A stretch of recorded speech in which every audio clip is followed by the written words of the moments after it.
क्यों भूल गए उस बहन को? क्यों हो गई ये दूरियां रिश्तों में? आ तुझे बताऊं रिश्ते कैसे निभाए जाते हैं। मेरे नबी हिजरत करके मक्के से मदीना शरीफ आ गए। तवज्जो है? थके तो नहीं अभी आप लोग? हाँ, बैठेंगे ना और थोड़ी देर। अल्लाह आपको सलामत रखे। सुने, मेरे हुजूर मक्के से हिजरत करके मदीना शरीफ आ गए। मदीना शरीफ आबाद हो गया करके एक दिन एक जंग हुई। जब एक जंग हुई तो अल्लाह के महबूब ने फतह पाई। जो पकड़े गए थे दुश्मन, उन्हें कैदी बना के ले आए। मेरे नबी ने ऐलान किया जिसे अपने कैदी छुड़ाने हैं वो अपनी पैसे दें और अपने कैदी छुड़ा के ले जाए। इत्तेफाक से उस जंग में शरीक होने के लिए उस कबीले के लोग आए थे जिस कबीले में मेरे महबूब की रिजाई बहन हजरत शीमा रहा करती थी। सगी बहन मेरे नबी की कोई नहीं थी। इतना तो पता है ना? बोले, ठंड ज्यादा लग रही है, बोलेंगे तो इंशाल्लाह थोड़ी गर्मी भी लगेगी। मेरे हुजूर की सगी बहन कोई नहीं थी। रिजाई बहन किसको कहते हैं? यानी वो औरत जिसने मेरे नबी को दूध पिलाया, उनकी बेटी। पहले अरब में क्या होता था, अमीरों के बच्चे औरतें ले जाती थी और अपना दूध पिला के उन बच्चों को पालती थी। फिर साल 2 साल के बाद वापस करके जाती और उसकी उजरत लेके वापस चली जाती थी। यह चलता था। तो जो मेरे नबी को लेके गई दुनिया, उस मां को हलीमा सादिया कहती है। उस मां को हलीमा सादिया कहा जाता है। और उनकी एक बेटी थी हजरत शीमा। अब जब हुजूर ने ऐलान नबुव्वत किया, उनकी शादी कहीं हो गई, कहीं जाके रहने लगी। चूंकि वो दुनिया में हुजूर से पहले तशरीफ लाई थी, तो उनके कबीले के कुछ लोग कैदी बनाए गए। तो हुआ कि भाई चलो कैदी छुड़ाने, तो अब जरा चंदा किया जाए। सुनना बहुत गौर से बहन क्या होती है। अंदाजे बयां मेरा बहुत शौक नहीं है, शायद कि उतर जाए तेरे दिल में मेरी बात। मैं खाली नारे लगवाने नहीं आया। मैं चाहता हूं, इतनी मेहनत की इन कमेटी के बच्चों ने, ये महीनों से जाग रहे होंगे, तोड़ रहे होंगे। आज जलसा ये सालों की मेहनत का नतीजा है। आज के बाद अगर किसी मां को इज्जत मिल गई, किसी भाई को इज्जत मिल गई, किसी बहन को प्यार मिल गया, तो समझ लेना आपका जलसा कराना कबूल हो गया। सिर्फ इसलिए मैंने आज इस मौजू का इंतखाब किया ताकि आप कुछ हासिल करें। बहुत दूर होते जा रहे हैं हम अपने दीन से। तो ऐलान किया पूरी बस्ती के अंदर चंदा इकट्ठा किया जाए, हमें अपने कैदी छुड़ा के लाने हैं। जब ये लोग चंदा करते करते करते करते उस दरवाजे पे पहुंचे जिस दरवाजे पे मेरे नबी की बहन रहा करती थी। कौन चंदा लेने आए? किस चीज का चंदा? का अपने कबीले के लोग कैदी बना लिए हैं, उन्हें छुड़ाना है। हजरत शीमा पूछ बैठी, किसने कैदी बनाए हैं? इत्तेफाक से किसी के मुंह से निकल गया, मोहम्मद इब्ने अब्दुल्ला ने कैदी बनाए हैं। जैसे ही ये नाम आया, आंखों में चमक आ गई। कहने लगी, एक बार और बताओ, किसने बनाए कैदी? का मोहम्मद इब्ने अब्दुल्ला ने। का कहां रहते हैं? कहा मदीने में। का ये बताओ कि किस कबीले से ताल्लुक रखते? कहा हां, वो खानदान कुरैश से ताल्लुक रखते। अच्छा, कहां पैदा हुए? कि मक्के में। हिजरत करके मदीने आए, ऐलान नबुव्वत किया। हम उन्हें मिटाने गए थे, उन्होंने हमें ही पकड़ लिया। तो कहने लगी, फिर ऐसा करो, चंदा बंद करो। कहा क्यों? कहा अब चंदे की जरूरत नहीं है, उनके दरवाजे पे मुझे ले चलो। बोलो यार सुभान अल्लाह। उनके दरवाजे पे मुझे ले चलो। जब इतनी बात सुनी, कहने लगे, तू क्या करेगी?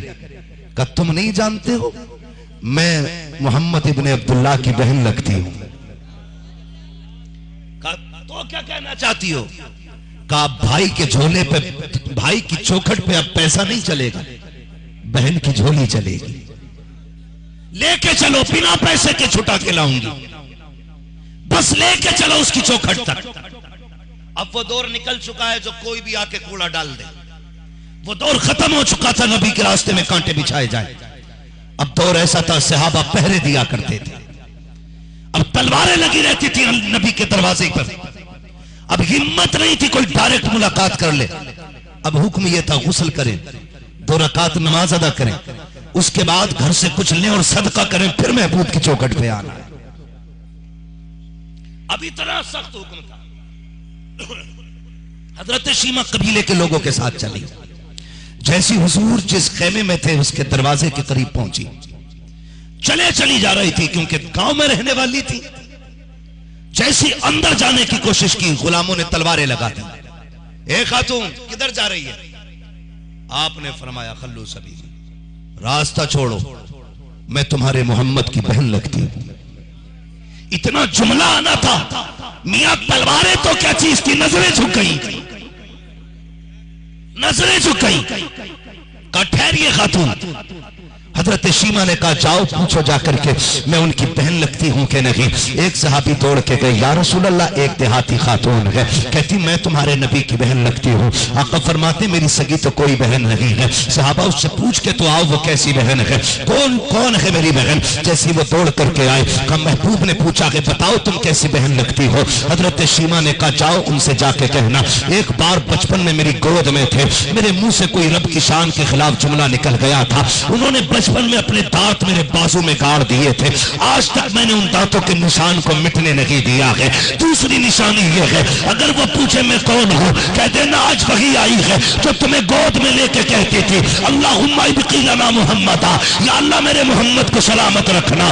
जैसे सहाबी अंदर गए हैं, या रसूल अल्लाह वो खातून कह रही है बचपन में मेरे कंधे पे दांत लगाए थे, आज तक दांतों का निशान है, मैं वो हूं जो गोद में लेके कहती थी अल्लाहुम्मा इब्क़िलना मुहम्मदा। इतना सुनना था, मेरे नबी अपनी जगह से इतनी तेजी से उठते हैं कि चादर काशाने नबुव्वत से सरक जाती है, शाने नबुव्वत से का चादर सरकी, हुजूर की चादर नीचे आई, आका ने चादर छोड़ दी, दौड़ करके पहुंचे हैं। सहाबा आने दो वो मेरी बहन शीमा है, आने दो वो मेरी बहन शीमा है। अल्लाह अकबर। कबीले के लोगों के साथ हजरत शीमा अंदर आ रही है। अब किसी को कोई पाबंदी नहीं है, इसलिए कि शीमा के साथ आ रहे हैं। जैसी अंदर तशरीफ लाई है, सारे लोगों को नबी ने कहा बैठ जाओ। चाहते तो ये कि बहन भी बैठ जाती, मेरे नबी ने चादर बिछाई, कहा बहन आप इस पे बैठ जाइए। ये कौन है? ये वो है जिसकी मर्जी के बगैर जिब्रील नहीं बैठ सकते हैं। ये वो है जो पहुंचे सिदरतुल मुंतहा के लिए, जब मस्जिद अक्सा में जाते हैं तो नबी पहले से इंतजार में खड़े हैं।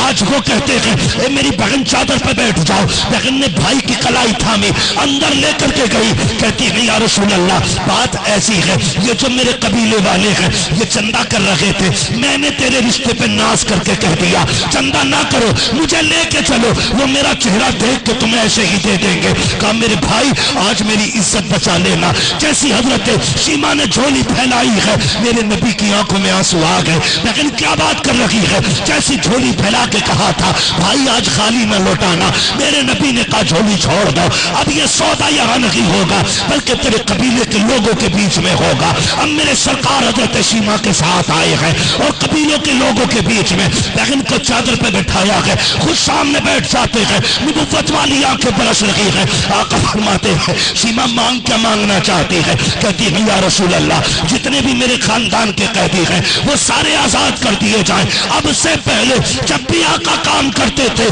तो मशवरे से करते थे, लेकिन आज शीमा ने जब अपने कबीले के कैदी मांगे हैं मेरे नबी ने मशवरा नहीं लिया है, किसी से पूछा नहीं है। का सहाबी जिसके पास जो कैदी है वो लाके मेरी बहन की झोली में डाल दिया जाए। आज बहन भाई के दरवाजे पे आई बैठी है। उसके बाद कहा था ए बिलाल जल्दी कीजिए, क्या करना है? कमाल गनीमत में जो हमारे हिस्से का माल है वो बहन की झोली में लाके डाल दिया जाए। पैसे डाले गए, 2000 बकरियां पैगंबर ने दी, एक चादर भी बहन को अता की। उसके बाद आका आंसू बहा के कहते हैं ए बहन आज के बाद कोई भी जरूरत पड़ जाए खुद मत आना, खबर भेज देना, मैं खुद चल के चला आऊंगा। ये आका ने कहते हुए रोते हुए बहन को रुखसत किया। जब आका रुखसत कर चुके हैं तो सहाबा ने कहा था या रसूल अल्लाह ये तो बता दीजिए ये खातून कौन है? तब मेरे नबी ने कहा था, सहाबा ये कोई और नहीं बल्कि मेरी बहन शीमा है। आका से कहते सहाबा, आका इतना क्यों नवाजा? कहा सिर्फ आज शीमा को न दिया बल्कि कयामत तक आने वाली हर बहन को मैंने दे दिया है। आका कहना क्या चाहते हैं? आका फरमाते हैं इसलिए मैंने इतना दिया ताकि कयामत तक किसी भाई के दरवाजे पे अगर बहन आ जाए तो खाली नहीं जानी चाहिए बल्कि अपनी खाली झोली को झोली भर के जानी चाहिए। ये तालीम मेरे नबी ने, ये इस्लाम है हमारा, ये दीन है हमारा। मैं आपसे इतना कहना चाहूंगा, खुदारा इस्लाम के रूल्स फॉलो करो, फिर देखो हर घर से मोहब्बत की खुशबुएं निकलेगी, कोई नहीं रोएगा। प्यार बांट के देखिए, फिर देखिए कितनी बहारें आती हैं, बहारें कितनी आती हैं। मैं हर पीर घराने की बात तो नहीं करता, अलबत्ता कभी अगर रिश्ते देखने हो तो बिलग्राम शरीफ आना, सैयदों की चौखट देखना। खुदा की कसम, भाइयों को देखना तो ऐसे देखना पता ही नहीं चलता छोटा भाई कौन है बड़ा कौन है,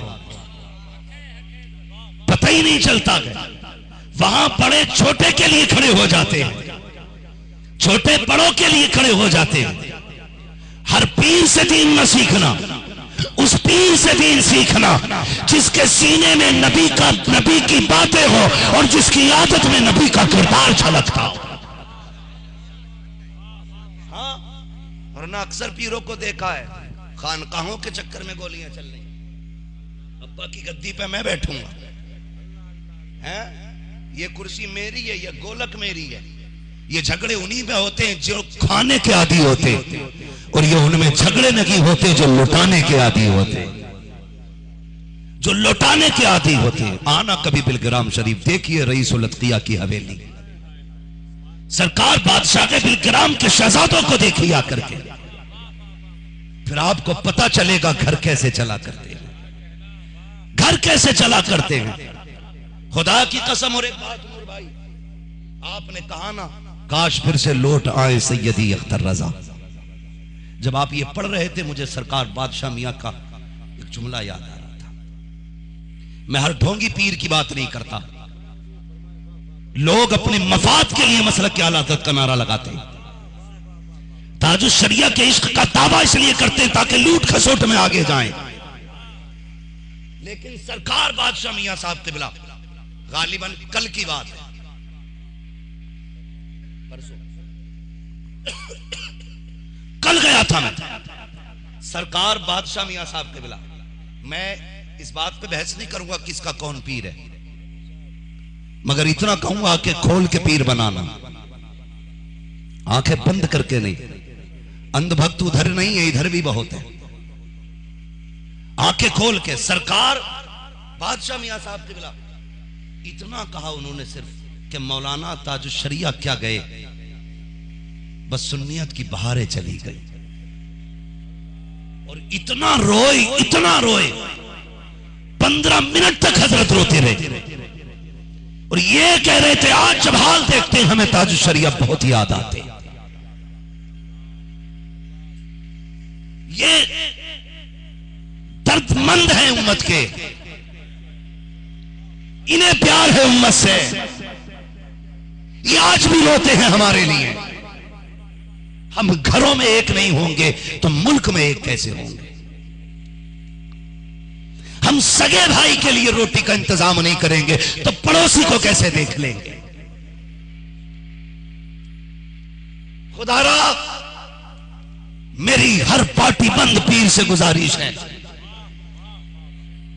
जो मसलक का वफादार नहीं, हमारा उससे कोई लेना देना नहीं, लेकिन कम से कम जो मसलक के वफादार हैं उन्हें न तोड़ा जाए। हम फिर अदब से कह रहे हैं जो मसलक के वफादार हैं उन्हें धक्का ना दो। और खुदा की कसम रह गई मसलक के आला हजरत की बात, तो हमारा तन मन धन सब कुछ मसलक के आला हजरत पे कुर्बान है। नारे तकबीर, नारे रिसालत, फैजाने आला हजरत फैजाने बिलग्राम शरीफ, फैजाने हुजूर ताजुल शरिया, नारे तकबीर, नारे रिसाल। मैं फिर डंके की चोट पे कहता हूं, रूह बीमार हो तब भी बिलग्राम आइए, जिस्म बीमार हो तब भी बिलग्राम आइए। जब रूह का इलाज करते हैं तो नजर डाल देते हैं, जब जिस्म का इलाज करते हैं तो भूख डाल देते हैं। आइएगा, देखो खुदा की कसम, वहां आज भी बगदाद वाले की खैरात बढ़ती है, आज भी बगदाद वाले की खैरात बढ़ती है। लगता है हुजूर के बेटों की गलियों में टहल रखे गए। खुदारा ऐसे लूट खसूट वाले बंदों से बचिए जो आपके ईमान और अकीदे को बर्बाद कर दे, बचिए। और ऐसे शख्स से जुड़िए जो हम पे नजर भी रखता हो, हम पे करम भी करता हो। मैं खुदा की कसम खा के कहता हूं, मिंबर पे बैठा हूं, अगर गलत हो अल्लाह आज गूंगा कर दे, मगर मैं सच कह रहा हूं, यहां खड़ी हुई करामतें नहीं, यहां पढ़ाई हुई करामतें बयान नहीं करते हम, जो देखा है हम वो बोला करते हैं। कितनी बार तो ऐसा हुआ कि बिना खबर किए आए, पता चला कि उन्हें पहले से खबर हो गई थी, पहले से खबर हो गई थी। और उनके जुमले ये हैं, सरकार बादशाह मियां साहब क़िबला फरमा रहे थे, मौलाना जो हमसे जुड़ जाता है फिर हम उसे अपने आप से दूर नहीं रखते हैं, वो कहीं भी रहे हमारी नजरों में रहता है। गलती करेगा हजारों की भीड़ में तो हम उसकी इस्लाह करते, हम उसे बताते, हम उसके पैसे पे राजी नहीं होते। हमारी कोशिश ये रहती है ये भी हुजूर के सदक़े में जन्नत में चला जाए। आज किसी प्रोपेगेंडे के बगैर संजीदगी से काम करना, यह सबसे बड़ी करामत मानता हूं, सबसे बड़ी करामत। तो खुदारा आप लोग ये अहद कीजिए, जब तक जिंदा रहेंगे मसला के आला हज़रत पे कायम रहेंगे। बोले इंशाअल्लाह। मसला के आला हज़रत ये सूफियों का मसलक है, ये शरीफों का मसलक है, ये आतंकवादियों का मसलक नहीं है। ये उन लोगों का मसलक है जिनकी फितरत में भी रहम होता है, जिनकी आदत में भी रहम होता है। इसलिए मसला के आला हज़रत पे कायम रखिए। हाँ, मसला के आला हज़रत पे कायम रखिए और सीखिए मसला के आला हज़रत क्या है। मैं देखता हूं पीर कई कई घंटे भी तकरीरें करते हैं, ठीक है आपकी जिम्मेदारी है, लेकिन जरूरी है कम से कम 5 मिनट में जरूरी बात कह जाया करो। आधा घंटा तकरीर कर रहे हैं, उसमें 6-7 गलतियां मार दी, अब पूरा साल इस्लाह करते हैं। तो कभी कभी डर भी लगता पीर साहब की तकरीर से, 2-4 बातें याद कर लो, वही कर लिया कर। इसलिए कि सुने, अगर आम बंदा फिसलता है ना तो अकेला गिरता है, लेकिन किसी कौम का धर्म गुरु फिसल जाए तो पूरी कौम फिसल जाती है। किसी भी कौम का गुरु फिसल जाए तो पूरी कौम फिसल जाती है। खुदारा संभल के चलिए, आपका कोई गलत जुमला किसी के ईमान का जनाजा ना निकाल दे। दिलों में रहम पैदा कीजिए, रिश्तों में प्यार बांटिए, मोहब्बतें कीजिए और दुनिया को बताइए अगर नबी की तालीम में इतना प्यार है तो फिर नबी की जात में कितना प्यार होगा, नबी की जात में कितना प्यार होगा। पीछे क्यों चले गए थे, डर गए थे क्या? घबराया ना करो, बस अल्लाह आपको सलामत रखे। तवज्जो है आप लोगों को? तो दीन हुजूर का अपनाइए, अखलाक हुजूर का। नौजवानों, इस कमेटी वाले तमाम नौजवानों को अल्लाह सलामत रखे, मुबारकबाद के लायक हैं। इस पैगाम के इंतजाम के लिए रब ने आपको चुना था, आपके जरिए इतनी भीड़ बैठी है। अल्लाह करे किसी मां के चेहरे पे मुस्कान आ जाए, किसी बाप को अपने घर में इज्जत मिल जाए, किसी भाई को भाई से प्यार मिल जाए, किसी त्योहार के दिन कोई बहन परसों बाद घर लौट आए तो सिर्फ बहन नहीं आनी है, समझ लेना तुम्हारी जन्नत का परवाना अपने साथ लेके आई।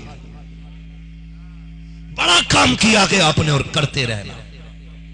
मेरे जैसे जलसे में आए ना आए कोई फर्क नहीं पड़ता, और मेरे जैसे कयामत तक कितने आएंगे और चले जाएंगे, लेकिन खुदा की कसम कल भी महबूब का जिक्र बुलंद था, आज भी बुलंद है, और सुबह कयामत तक मदीने वाले के तज़किरे बुलंद रहने। हुजूर की सीरत बताइए ला करके लोगों को, दुनिया के सामने इस्लाम की सही तस्वीर रखिए। आज भी इस्लाम आगे बढ़ेगा, इस्लाम आगे बढ़ेगा। बच्चों के गोली मार के कह देना हम मुजाहिद हैं, यह इस्लाम नहीं है। इस्लाम क्या, जब पहली बार दिफा के लिए नबी ने अपनी सेफ्टी के लिए, अपनी हिफाजत के लिए, आत्मा रक्षा के लिए लश्कर को तैयार किया था, क्या फरमाया था? जा तो रखेगा उन्हें रोकने के लिए, खबरदार बच्चे पे हमला ना करना, औरत पे हाथ ना उठाना, किसी बूढ़े पे हाथ ना उठाना, और फरमाया जो तुम्हारे आगे हथियार डालते उसे कत्ल ना करना। ये इस्लाम है। फरमाया फिर किसे मारे? कहा जो तुम्हें मारने आए तुम उसे मारो। ये मतलब है जिहाद का। ये जो सोशल मीडिया पे आतंकवादी बैठे हैं, जो मीडिया और डिबेट के नाम पे इस्लाम को बदनाम करते हैं, इस्लाम आतंकवाद नहीं है, मुसलमान आतंकवादी नहीं है। आतंकवादी हैं वो लोग जो आज तक इसकी परिभाषा समझे बगैर इस्लाम को बदनाम कर रहे हैं। कितनी जंगें हुई, इसी से समझ लो बच्चे को ना मारना, औरत पे हाथ ना उठाना, जो तुम्हारे आगे हथियार डाल दे उसे ना मारना, उसे मत मारना, बुजुर्गों को ना मारना, उन्हें मारना जो तुम्हें मारने आए। और फरमाया मारने आए, मार रहे को फंस जाए तब जाए, हथियार डाल दे, फरमाया फिर भी माफ कर देना, फिर भी माफ कर देना। ये इस्लाम है। हमारी उनसे कोई जंग नहीं है जो हमसे नहीं लड़ते। फिर हम उन्हें इस्लाम का वो किरदार दिखाएंगे। मेरे नबी के घर में गोश्त बना, प्याली में शोरबा लिया, पड़ोसी पे पहुंचे, दरवाजे पे गैर मुस्लिम था, कुंडी खटखटाई, आवाज आई कौन? अना मोहम्मद रसूलुल्लाह। कहने लगे हमें दरवाजा नहीं खोलना है। कहा क्यों? कहा सुना है जो तुम्हें देखता है तुम्हारा हो जाता है। फरमाने लगे सुन मैं किसी और काम से आया हूं। कहा क्या? कहा मेरे घर में गोश्त बना था, मुझे अच्छा नहीं लगा मेरे घर में गोश्त खाया जाए और मेरा पड़ोसी गोश्त से महरूम रहे। गैर के दरवाजे पे वो जो पत्थर मारने वाले हैं, वो जो रागों में कांटे डालने वाले हैं, दरवाजा खुला, भरा प्याला गोश्त का देखा। खुदा की कसम फिर सिर्फ प्याला नहीं आता था, प्याले के साथ साथ हुजूर का इश्क भी दिल में उतर जाया करता था। लोग कहते थे यार जो दुश्मनों से इतना प्यार करता है वो अपनों से कितना प्यार करता होगा। आप पे भी जिम्मेदारी और लाजिम है। और मैं सलाम करता हूं अपने तमाम कलमा पढ़ने वाले भाइयों को कि लॉकडाउन के अंदर तुमने वो तालीम दिखाई इस्लाम की। खुदा की कसम बिना धर्म देखे तुमने खाना खिलाया था, बिना साथ देखे तुमने लोगों की मदद की थी, बिना मजहब पूछे तुम खाना खिला रहे थे। यही खूबसूरती है इस्लाम की। और इस्लाम ये भी नहीं कहता किसी को लुकमा खिला के बदले में कहो कि कह ला इलाहा इल्लल्लाह, ला इकराहा फिद्दीन। इस्लाम में कोई जबरदस्ती नहीं है, अच्छा लगे तो आ वरना तेरी मर्जी है। ये है इस्लाम, और यही हमें लोगों के सामने पेश करना है। मेरी मां बहनें बैठी हैं, तुम पे भी लाजिम है शोहर की इज्जत करो, सास ससुर का एहतराम करो। अपने घर के अंदर 8 बहन भाइयों के लिए रोटी बना लेती हो, ससुराल आके 5 लोगों के लिए रोटी बनाते हुए हाथ में दर्द होता है। या तो तू बदल गई है या फिर आदत बदल गई है। तू तो बदली नहीं, तू तो वही है जब आपके घर थी। अलबत्ता आदत बदल गई है। खुदारा ये ना करो जैसे 8 भाइयों को अपने घर में खाना बना के खिलाती थी, वैसे ही ससुराल में देवर और नंदों को बहन भाई समझ के खाना खिला दिया करो। फिर देखो घर में कितनी बरकतें आएंगी। तुम कहती हो कि ससुर हमें बेटी नहीं कहता, तू जरा बेटी बन के प्यार दे के दे, खुदा की कसम उसके लहजों में अगर बाप का प्यार ना हो तो बात कीजिए। इसलिए मेरी बहनों तुमसे गुजारिश है, सास ससुर का एहतराम करो, अपनी ससुराल को अपने घर की तरह अपना घर समझ के उसकी हिफाजत करो। जैसे तुमने अपना घर न टूटने दिया, अपनी ससुराल को टूटने न देना। प्यार कीजिएगा, मोहब्बत कीजिएगा। फरमाया गया लक़द कान लकुम फी रसूलिल्लाहि उस्वतुन हसना, मेरे महबूब की जिंदगी आपके लिए बेहतरीन नमूना है। हुजूर के किरदार को अपनाइएगा, हुजूर के अखलाक को अपनाइएगा, अपनों को माफ कीजिएगा, झगड़े बंद कीजिएगा, इंच 2 इंच के लिए गोली ना चलाइएगा, अपने बाप का बेटा समझ के माफ कर दो। खुदा कयामत के दिन तुम्हें मुस्तफा के उम्मती होने की वजह से माफ फरमा देगा। करेंगे इंशाअल्लाह माफ, बोलो इंशाअल्लाह। मगर क्या करें, पूरी खेती नहीं देखेगा, मेड़ ही काटेगा, जाके मेड़ काटेगा।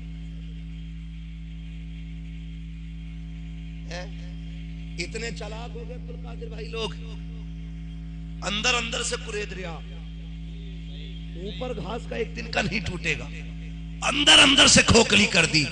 जब पानी भरा पूरी मेंढ गिर गई खेत में।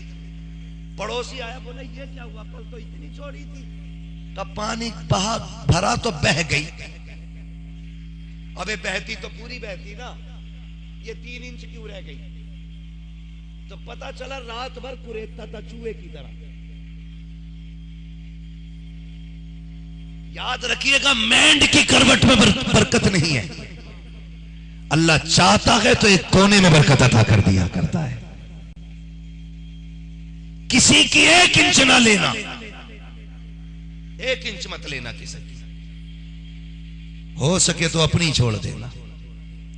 जो बांटना जानते हैं वो कभी फाके नहीं रहा करते हैं। खिलाने की आदत देखिए, फिर देखिए अल्लाह कितनी बरकतें देगा, फिर कितनी अल्लाह बरकतें देता है। हमने अपने दादा से, अपने बुजुर्गों से सुना, वो कहा करते थे, बेटे हमने मेंढ काटने वालों की हमेशा जमीनें बिकती देखी, उनकी बिक गई जिसने दूसरों की छीनी, और वो कभी मोहताज नहीं हुए जो अपनी जमीन से दूसरों को खिलाते रहे। खिलाया करो, अपनी रिस्क में दूसरे का हिस्सा रखना है। मैंने पहले कहा था 5 स्टार के खाने में वो मजा नहीं आता जो अपने आगे का किसी जरूरतमंद को खिलाने में मजा आता है, खिलाने में मजा आता। करेंगे इंशाल्लाह ये काम। कमेटी वाले बैठे ना इंशाल्लाह, कितने लोग हैं कमेटी वाले, जरा बता दें यहाँ पे हाथ उठा के। अल्लाह सलामत रखे सारे ही कमेटी वाले, अल्लाह मेरे भाई को सलामत रखे। सुनिएगा मेरे भाई, इसी तरह अच्छी महफिलों का इनेकाद कीजिए। एक अच्छा मैसेज समाज में जाना चाहिए ताकि हमारा गांव खूबसूरत हो। जब गांव खूबसूरत होगा तो हमारा इलाका खूबसूरत होगा, इलाका खूबसूरत होगा तो हमारा जिला खूबसूरत होगा, जब जिला खूबसूरत होगा हमारा सूबा खूबसूरत होगा, जब सूबा खूबसूरत होगा हमारा मुल्क खूबसूरत होगा। हमें अपने पूरे मुल्क को खूबसूरत बनाना है, सिर्फ एक को नहीं संवारना है, पूरे मुल्क को संवारना है। बड़ा सोचिएगा। हमारे एक मास्टर साहब है, अल्लाह उनकी उम्र में बरकत अता फरमाए, जामिअतुर रज़ा में पढ़ाते। वो कहा करते थे, बेटे हमेशा बड़ा सोचना, प्रधानमंत्री बनो। अगर ये ना बन सके, अगर पीएम